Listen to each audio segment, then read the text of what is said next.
Hey friends, this morning I was reading Ephesians chapter 6 where Paul talks about spiritual warfare, and it was a good reminder to me about the importance of scripture reading, meditation, and prayer.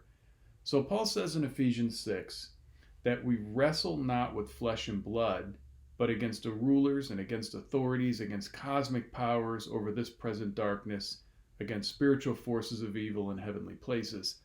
So that's a reminder that there's evil in the world. There's almost a war behind a war, things that we often don't see, because we wrestle not with flesh and blood. And you can see all kinds of examples of this in Scripture. Think about the book of Job, where there's a spiritual battle that takes place, and that plays itself out in the real world. Or maybe with Peter, where Jesus says Satan has desired to sift you. In other words, there's going to be some spiritual attack in Peter's life.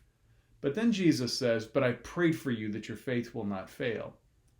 There's an interesting place in Acts where Paul tries to go to Thessalonica, but he's opposed by a mob that's really antagonistic towards Christianity.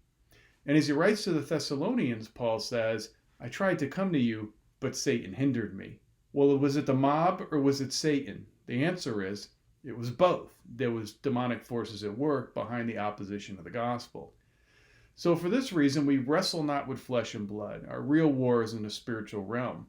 And that's why Paul says in Ephesians 6 that praying with all times in the Spirit, with all prayer and supplication.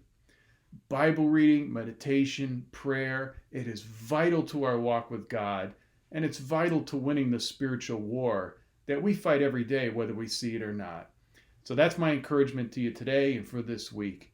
Let's take some time to read the scriptures, pray for one another, and also pray for some of the things happening in our world, because God works through prayer.